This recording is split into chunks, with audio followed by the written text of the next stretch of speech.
So hello guys, स्वागत है आपका मेरे यूट्यूब चैनल पे गैरेज ज्ञान बाय निशांत। तो आज हम डिटेल्ड रिव्यू करने वाले हैं, ओनरशिप रिव्यू इसे कहेंगे हम। 5 साल का ओनरशिप रिव्यू इस रेनो ट्राइबर के साथ मेरा कैसा बीता। तो सबसे पहले तो मैं बता दूं आपको गाइस, ये किसी भी तरीके का पेड प्रमोशन नहीं है। जैसा कि मैं काफ़ी लंबे समय से इनएक्टिव था अपने यूट्यूब चैनल पे, तो ऑब्वियसली एक पेड प्रमोशन तो हो ही नहीं सकता। सो मेरा बिल्कुल सच्चा रिव्यू होने वाला है इस गाड़ी के साथ, कैसा रहा, क्या प्रोस क्या कॉन्स, किस तरीके की आपको लेनी चाहिए नहीं लेनी चाहिए। अगर आप ज़रा सा भी इंटरेस्टेड हो रेनो ट्राइबर गाड़ी में, तो ये वीडियो आपके लिए बिल्कुल बेहतरीन रहने वाली है। मैं बीते 5 सालों का अनुभव देने वाला हूँ बिल्कुल डिटेल्ड में। सो गाइस, मैं सबसे पहले बताऊंगा आपको मेरा क्या रीज़न रहा रेनो ट्राइबर को खरीदने का। ठीक है, जब हम कभी भी गाड़ी खरीदने का प्लान करते हैं तो 7 सीटर की, अगर कोई भी बंदा प्लान कर रहा होगा 7 सीटर गाड़ी लेने का, तो वो सबसे पहले ढूंढेगा चीप एंड बेस्ट। तो ये जो गाड़ी है वो सबसे सस्ती 7 सीटर कार का खिताब इसने हासिल कर रखा है अपने अपने आप में, कि भैया मैं सबसे सस्ती हूँ, मेरे से सस्ता 7 सीटर आज की डेट में मार्केट में कोई नहीं है। बट सस्ता ही अच्छा होगा ऐसा ज़रूरी नहीं है, बट सस्ता इतना बुरा होगा ये भी ज़रूरी नहीं है। ठीक है गाइस, तो क्या इसकी खूबी रही कि ये ऑब्वियसली एक सबसे कम पैसों में आती है, पेट्रोल गाड़ी है। सो गाइस, बात करते हैं इसके ड्राइविंग एक्सपीरियंस की, चलाने में कैसी है। देखिए, 1000 सीसी का इसका इंजन है, 1 लीटर का नेचुरली एस्पिरेटेड इंजन है। खास कोई पावर है नहीं, ऑनेस्टली बताऊं। बहुत सारे लोगों ने कहा है कि पहाड़ पे चढ़ जाती है या पहाड़ पे नहीं चढ़ती है वगैरह वगैरह, बट आप ड्राइविंग परफॉर्मेंस की बात करो, स्मूथनेस भाई बिल्कुल भी नहीं है। जब आप गाड़ी टेस्ट ड्राइव लेने जाओगे, नया इंजन होता है तो खास आपको फील होगा नहीं। बट सिंस आप, ये जो मेरा 5 साल का रिव्यू है, बट आप थोड़ी बहुत गाड़ी जब आपकी थोड़ी बहुत गाड़ी पुरानी हो जाती है, तो उसके बाद आपको बिल्कुल भी मज़ा नहीं आने वाला है। आप क्लच छोड़ोगे, गाड़ी का इंजन इतना इतना आवाज़ करता है अपने आप को मतलब आगे बढ़ाने के लिए कि मैं क्या बताऊँ। कोई भी रेनो ड्राइवर वाले होंगे इस चैनल पे जो मेरी वीडियो देख रहे होंगे, वो सारे बंदे कमेंट में प्लीज़ बताना क्या ये सही है क्या ये गलत है। इसको पावर लेने के लिए अच्छा खासा आरपीएम चाहिए होता है आगे बढ़ने के लिए। ये इस गाड़ी का ड्रॉबैक है। एक सबसे बड़ा, इंजन बहुत छोटा है। कम से कम 1200 सीसी का इनको इंजन देना चाहिए था, कम से कम। 1000 लीटर का इंजन दे दिया है, बोलते लोग क्विड का है। ठीक है, क्विड का इंजन नहीं है, क्विड से एक लेवल ऊपर है, एक लेवल आगे है, बट उतना पावरफुल इंजन नहीं है। दूसरी चीज़, ड्राइविंग एक्सपीरियंस इसका इस तरीके का है कि खास सीटें इसकी अच्छी हैं नहीं, पतली सीट्स हैं। कॉस्ट कटिंग करने के चक्कर में कंपनी ने इतना ख़राब प्रोडक्ट बना दिया है कि मैं क्या ही बताऊँ आपको। बिल्ड क्वालिटी भी बहुत हल्की कर रखी है, सीटें पतली कर दी हैं गाड़ी की। ओवरऑल मतलब रिम का साइज, मैं इस गाड़ी का एक बार काम करा रहा था, तो जो मैकेनिक था उसने ये बोला कि भाई साहब, बुलेट गाड़ी का जो रॉयल इनफील्ड बुलेट होती है, उसकी हब इससे ज़्यादा तगड़ी होती है। उस गाड़ी की हब जो होती है, जिसमें टायर अपना लगा रहता है, उसकी हब इस गाड़ी के हब से ज़्यादा तगड़ी होती है। तो आप लगा लो कि क्या प्रोडक्ट कंपनी ने खतरनाक बना रखा है। खैर, ड्राइविंग एक्सपीरियंस के अलावा बात करते हैं इसके एवरेज की। 1000 सीसी का इंजन है तो ऑब्वियसली एवरेज ज़्यादा ही होना चाहिए, बट ऐसा नहीं है। चूँकि ये एक पेट्रोल गाड़ी है और सिर्फ पेट्रोल में ही आती है। अब हाल ही में कंपनी ने सीएनजी में गाड़ी बेचना स्टार्ट कर दिया है, बट सीएनजी की हम लोग अभी बात नहीं करेंगे, सीएनजी के बारे में हम आगे बात करेंगे। पेट्रोल का ही मैं बता देता हूँ। अगर आप हाईवे पे चला रहे हो तो 18-20 के लमसम का एवरेज आप इससे क्लेम कर लोगे आराम से, जब आप इसे नॉर्मल तरीके से चला रहे हो 60 to 80 की स्पीड में मेंटेन करके। अब आप बात करते हैं सिटी की सिर्फ यही गाड़ी नहीं, कोई सी भी गाड़ी आप उठा लो, सिटी में कोई सी भी पेट्रोल गाड़ी एवरेज नहीं देती है। वो 10, 12, 13, 14 के बीच में ही एवरेज आके ख़त्म हो जाता है। वो इस गाड़ी की कहानी नहीं है। हाँ, मारुति की गाड़ियों को साइड रख सकते हो, मारुति की गाड़ियाँ पेट्रोल के मामले में बेहतरीन एवरेज देती है, इसमें कोई शक नहीं है। सबको पूरे भारत को पता है ये बात कि मारुति का एवरेज कितना बेहतरीन है। खैर, तो एवरेज इसका लोकल सिटी में आपको बहुत ही ज़्यादा ड्रीम मिलेगा, बहुत ही ज़्यादा कम मिलेगा, तो एवरेज में इतनी को खास नहीं है। अगर आप हाईवे पे चलते हो तो आप एक बार इससे माइलेज अच्छा निकाल सकते हो। माइलेज में 100 एंड 100 है।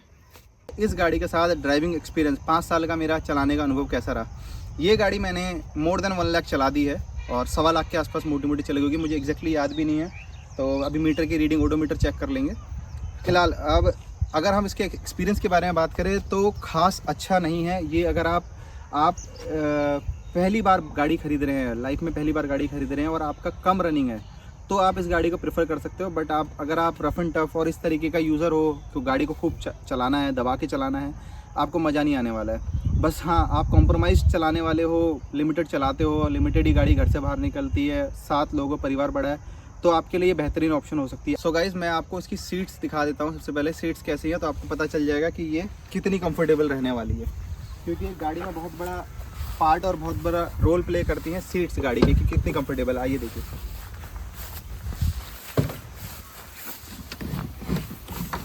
ये मैंने सीट कवर लगा रखा है इसमें, ये सीट्स हैं इसकी। इस तरीके की सीट्स आती हैं। सीट कवर के हिसाब से तो खास पता नहीं चल पा रहा है कि कितनी पतली है, कितनी मोटी है, कितनी चौड़ी है, फिर भी आप देख सकते हो। अंडर थाई सपोर्ट की बात करें तो लगभग 2 ब्लांक का अंडर थाई सपोर्ट है इसमें। अंडर थाई सपोर्ट बढ़िया है गाड़ी का। पीछे वाली सीट दिखा देता हूँ आपको, यहाँ पे आपको थोड़ा बहुत आइडिया लग पाएगा। ये देखिए, ये इस तरीके से है, इतनी पतली सीट्स, ये बिल्कुल बेसिक सी सीट्स हैं। आइए इसके छोटे से प्यारे से इंजन से भी मिलवा देते हैं आपको। 5 साल पहले कैसा दिख रहा था और आज की गाड़ी में कैसा दिख रहा है।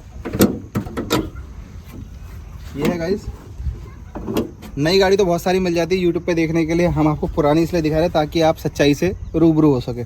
ये इंजन है भाई साहब 5 साल बाद, बीच में एक बार हीट होने की वजह से इंजन सीज हो गया था। हीट होने की वजह बहुत कॉमन है, इस गाड़ी में बहुत सारे लोगों ने हीटिंग के इशू फेस करे होंगे। मैंने भी फेस करा था, कूलेंट इसका बाहर आ चुका था, हीट हो गई थी गाड़ी, हेड फेस करवाया, इंजन सील, गैस की डली, सब कुछ सारे काम हुए थे। तो उसके बाद भी मैंने चला के देखी। अब पहले भी कोई खास मज़ा रह नहीं गया था, क्योंकि 1000 सीसी का इंजन आप देख सकते हो कितना छोटा इंजन है, तो कितनी ही परफॉर्मेंस और माइलेज दे देगा आपको। और बना दी है गाड़ी 7 सीटर।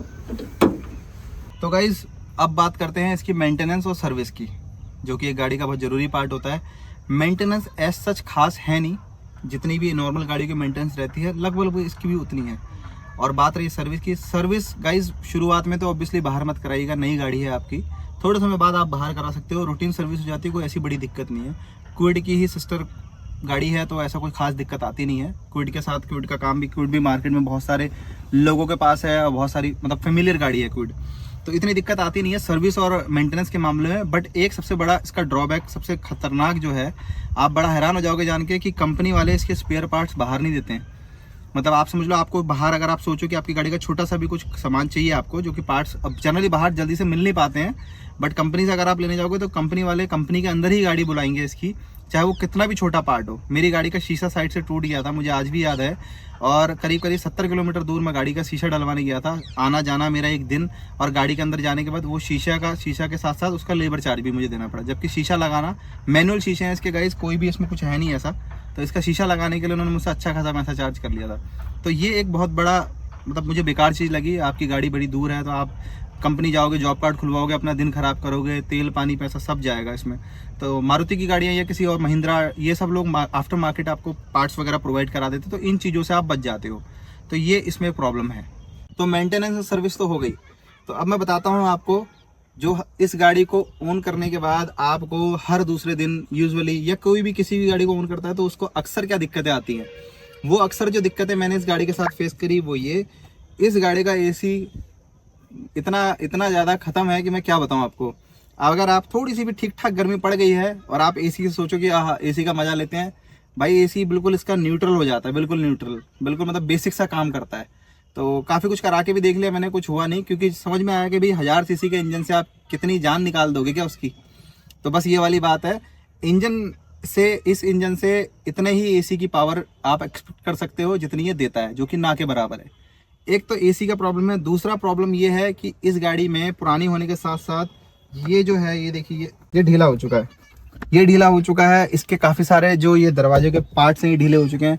दरवाजे इतने हल्के हैं कि बिल्ड क्वालिटी तो ऑब्वियसली इस गाड़ी की हल्की है ही, पुरानी हो गई थी तो दरवाजे इतने हल्के हो गए थे, जो थोड़ी बहुत इसमें टाइटपन था वो भी कम हो गया था। मैंने इसके बाद में डैम्पिंग करवाई थोड़ा सा फील गुड करने के लिए, क्योंकि बाहर की आवाज़ें भी बहुत अंदर आ रही थी। शीशों के बटन जो है ये ख़राब हो चुके हैं, ये वाले बटन ख़राब हो चुके हैं, और आपका पावर विंडो का वाला बटन ख़राब हो चुका है। पीछे वाला गाड़ी में जो सेंटर लॉक का जो दरवाज़ा होता है उसकी एक गन ख़राब हो चुकी है। इस तरीके की छोटी छोटी दिक्कतें, और मुझे ऐसा फील हुआ जितनी ये गाड़ी पुरानी होती जा रही है उतनी ही इसकी पावर ख़त्म होती जा रही है। ऐसा लग रहा है कि इंजन की ताकत बिल्कुल मरती चले जा रही है। और गाइज इसके अलावा आपका बैटरी खास नहीं टिकती है इस गाड़ी की, पता नहीं मुझे क्या मतलब क्यों, ये शायद मे बी मेरे साथ हो सकता है, मे बी, बट बाकी सारी चीज़ें तो कॉमन होगी, सभी लोग फेस करते होंगे। और आपका इंजन छोटा होने की वजह से सीज होने वाली जो प्रॉब्लम मैंने बताई थी, क्योंकि शायद से हमने इस गाड़ी से ज़्यादा काम ले लिया। एक बार हम लोग पहाड़ जा रहे थे, हम 4 लड़के थे, और थोड़ा सा हल्की सी भी रफ ड्राइविंग करी थी मेरे दोस्त ने, उसके बाद ये गाड़ी सीज हो गई थी। क्लच प्लेट उड़ जाना, मतलब खास पावर है नहीं इस गाड़ी में। ज़रूरत है तो सिर्फ और सिर्फ 1200 सीसी के इंजन की, एटलीस्ट 1200 सीसी का इंजन इस गाड़ी में होना चाहिए था। 1000 सीसी का इंजन इस गाड़ी को धीरे धीरे करके डुबो देगा। ये गाड़ी का लॉन्ग ड्यूरेबिलिटी बिल्कुल भी नहीं है, चाहे आप इसकी बिल्ड क्वालिटी की बात कर लो, चाहे आप इंजन की, चाहे ड्यूरेबिलिटी, चाहे रिलायबिलिटी, कहीं से भी ये गाड़ी आगे नहीं चल पाएगी। ये गाड़ी ओवरऑल सिर्फ और सिर्फ उन लोगों के लिए बनी है जो इस गाड़ी को अपने बड़े ही लिमिटेड टाइम के लिए यूज़ करना चाहते हैं, या कोई बड़ा ही अंकल टाइप है कि हमें बेसिक सी चलानी है गाड़ी, कोई खास अपने को चाहिए नहीं, हमें स्पेस मिल जाए, 7 सीटर का मैं यूज़ कर लूँ, 7 लोग नहीं है गाड़ी में तो मैं स्पेस के तौर पे यूज़ कर लूँ गाड़ी को। ये गाड़ी सिर्फ और सिर्फ उनके लिए बनी है, और जो फर्स्ट टाइम बायर है वो भी आराम से ले सकते हैं, कोई ऐसी दिक्कत की बात नहीं है। बट हल्का सा भी आपको नॉलेज है गाड़ी का, मेरे हिसाब से तो आपको इस गाड़ी के लिए नहीं जाना चाहिए। 7 सीटर में आप थोड़े पैसे और बढ़ाओ, दूसरी गाड़ी चुन सकते हैं। अगर आपके कुछ और सवाल हैं तो वो आप कमेंट बॉक्स में डाल सकते हो, तो मैं कोशिश करूँगा कि उन पर भी वीडियो बना लूँ। सो गाइज, ये तो हो गया हमारी रेनो ट्राइबर का कंप्लीट रिव्यू। इसके अलावा इस गाड़ी से या किसी और गाड़ी से जुड़े हुए और भी किसी तरीके के कोई भी आपका सवाल या कुछ भी आप जानना चाहो तो वो कमेंट बॉक्स में मैंने आपको बता दिया, आप ड्रॉप कर दीजिएगा। आपके दिए गए पूछे गए सवालों पर मैं कोशिश करूंगा और ज़्यादा वीडियोस बनाने की। सो गाइज, ये कंप्लीट रिव्यू मैंने आपको दिया 5 साल का अपना अनुभव, और ये बिल्कुल भी पेड नहीं था कहीं से भी कहीं तक, क्योंकि मैंने ऑलमोस्ट गाड़ी की बुराई ही करी है। मतलब मेरे हिसाब से तो ये गाड़ी ज़्यादा खास सही है नहीं। थोड़ा पैसा और डाल के आपको या तो बड़ी गाड़ी ले लीजिए या से छोटी गाड़ी ले लीजिए कम पैसा डाल के, तो ये गाड़ी के लिए खास है नहीं। बिल्ड क्वालिटी से लेकर इंजन दोनों ही इसके हल्के हैं। सो मिलते हैं गाइज अगली रिव्यू में, और भी अगर आपके कोई सवाल वगैरह रहेंगे तो आप कमेंट बॉक्स में प्लीज़ मेंशन करिएगा, मैं आपको ज़रूर जवाब दूंगा। Thank you.